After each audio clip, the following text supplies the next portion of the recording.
अस्सलाम वालेकुम अहबाब।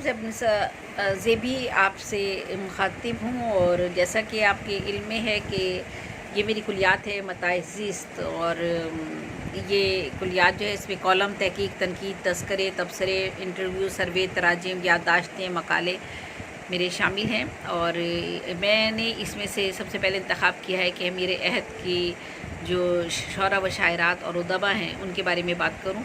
तो वो मज़ामीन मैं इसमें से मुंतखब कर कर आप सब लोगों की समातों की नज़र कर रही हूँ। तो अब आज मैं जिस शायरा की बात कर रही हूँ ये मिज़ाह निगार हैं, और इनका नाम है अज़रा सादिक। एक ज़माने में तो मुशायरों में बहुत नज़र आती थी, लेकिन मिज़ाहिया मुशायरों में, लेकिन चूँकि अब रुझान ही इतना ज़्यादा नहीं रहा, मिज़ाह या मुशायरे हमारे यहाँ बहुत ही कम मुनक्किद हो रहे हैं, तो अब ये हमें नज़र नहीं आती। अज़रा सादिक एक कस्सास, बदला संच, नुक्ता आफरीन, तख्लीक कार। इस मशीनी और असाब को शल कर देने वाले अहद में तंज़ो ज़राफ़त लिखने वाले तख्लीक कारों का किरदार हब्स, घुटन और मसाइब मसाइल के माहौल में सबा के खुशगवार झोंके की मानंद है। संजीदा बात को शगुफ्ता अंदाज में बयान करने का हुनर इंतहाई मुश्किल तरीन काम है, जिसका इजहार अज़रा सादिक के इस क़ते से लगाया जा सकता है।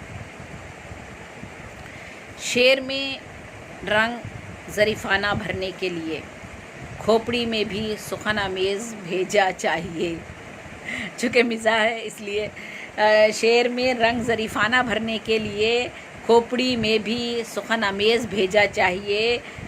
मंजिले तंज़ो ज़राफ़त इस कदर आसान नहीं, इस सफ़र के वास्ते अज़रा कलेजा चाहिए।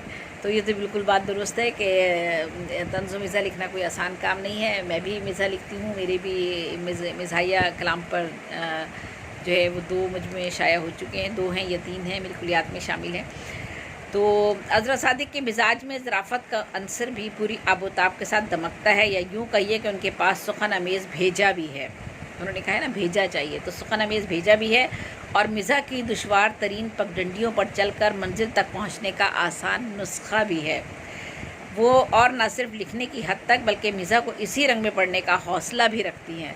देखिए मिज़ाह जो है वो, अगर आप संजीदा एक मिज़ाह निगार है ना, अगर वो संजीदा कलाम भी अपने एक मखसूस अंदाज में पढ़े, वैसे तो खैर ये मुनासिब बात नहीं है। मिज़ाह के अंदर इतना दमख़म होना चाहिए कि आपका मिज़ाह ही इतना अहम हो कि लोग उसे पढ़कर महसूस कर सकें कि आप आपके मकसद क्या है उस बात को कहने का।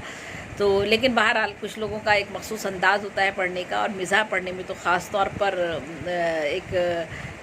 एक अलग ही तरीक़ाकार अपनाया जाता है। तो अगर वो तरीक़ाकार भी आपने अपना लिया तो फिर तो आप मुशायरों के कामयाब तरीन शायर कहलाते हैं। तो ज़रा कुछ उसमें हुलिया भी तब्दील करना पड़ जाता है, लबो लहजा भी तब्दील करना पड़ जाता है मिज़ाह पेश करने के लिए। और जो लोग बहुत अच्छा मिज़ाह भी लिखते हों, लेकिन अगर वो इन सब चीज़ों पर अमल नहीं करते तो उनका मिज़ाह कहीं बहुत पीछे रह जाता है, और वो दाद व तहसीन से भी महरूम रहते हैं। तो बहरहाल मैंने कहना ये चाह रही थी कि वो मिज़ाह की दुश्वार तरीन पगडंडियों पर चलकर मंजिल तक पहुँचने का आसान नुस्खा भी उनके पास है, और ना सिर्फ लिखने की हद तक बल्कि मिज़ाह को उसी रंग में पढ़ने का हौसला भी रखती हैं। एक खातून होकर मिज़ाह को उसी रंग में पढ़ना ज़रा मुश्किल सा काम होता है। ख़वातीन के लिए तो सिर्फ शायरी पढ़ना भी, संजीदा शायरी पढ़ना भी और पाकीज़ा शायरी पढ़ना भी स्टेज पर बैठकर इतना आसान नहीं होता, क्योंकि इतने बहुत सारे मर्दों के सामने जब वो अपना कलाम पेश करती हैं तो शर्म हया, हिजाब, मुअश्शरी तहज़ीब और अखलाकियात, ये सारी चीज़ें जो है उस शायरा की शख्सियत से झलकती हुई नज़र आती हैं हमें। तो ना कि मज़ाहिया कलाम पढ़ते हुए बिल्कुल मिज़ाह के रंग में डूब जाना और उसी अंदाज़ में उसे पेश करना ज़रा मुश्किल, बल्कि मुश्किल क्या, बहुत मुश्किल काम होता है। तो कामयाब शायर वही होता है जो मुशायरे लूटने का फ़न भी जानता हो। तो मुशायरे लूटने का फ़न, चाहे वो संजीदा शायरी हो या मिज़ाहिया शायरी, मुशायरे लूटने का भी एक फ़न होता है। संजीदा के मुकाबले में मिज़ाह पढ़ना इंतहाई मुश्किल अमल है। हरफों के साथ साथ चेहरे और लहजे का उतार चढ़ाव, मफ़हूम व मायने की कैफियत का ज़ाहिरी इजहार मिज़ाह की खूबसूरती को दोचंद कर देता है और कारी को हंसने पर मजबूर कर देता है। अज़रा सादिक को न सिर्फ लिखने का फ़न आता है बल्कि मिज़ाह पेश करने का हुनर भी वो खूब जानती हैं, और अपनी इन्हीं सलाहियतों की वजह से वो फ़िकाहिया मुशायरों में लाजिम व मलज़ूम समझी जाती हैं। उनके 2 और किताब मेरी इस दलील के लिए काफ़ी हैं। दुल्हन वो लेके आया है 21 साल की, خود ہوگا 90 سال کا وہ اگلے سال میں، شادی نے اس کا حال سے بے حال کر دیا، 2 سال اس کے باقی ہیں اب انتقال میں۔ تو قطعہ بہت اچھا ہے، اگر یہ خود عذرا صادق پڑھتی تو شاید آپ کو زیادہ لطف آتا۔ شوہر سے بھی زیادہ ہیں ٹی وی کی نشریات، کیسے بچا کے رکھوں گی اپنی نظر کو میں، بچے ہیں بے لگام تو شوہر ہے بد زبان، حیراں ہوں ان کو پیٹوں کے لختے جگر کو میں۔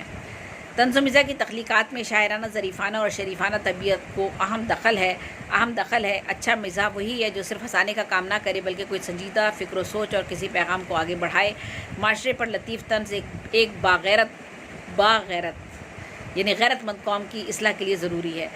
عذرا نے اس بات کو اپنے کلام میں ملحوظ خاطر رکھا ہے، جب جیب کشادہ ہو تو لگتا نہیں آبجیکشن، قانون تو دفتر کی فرسودہ کہانی ہے، ساحل پہ پہنچتی ہے ہر فائل بآسانی، رشوت کے سفینے میں کس درجہ روانی ہے۔ یہ آپ کو اندازہ ہو گیا ہوگا یہ کتاب جس بارے میں ہے، اور سنجیدہ دردمانہ موضوعات کو شائستہ، شگفتہ، مہذبانہ اور ہلکے پھلکے انداز میں باندھنا شاعری کی مقصدیت کی جانب پہلا قدم ہے جو سماجی شعور کو جلا بخشنے کا فریضہ سر انجام دیتا ہے۔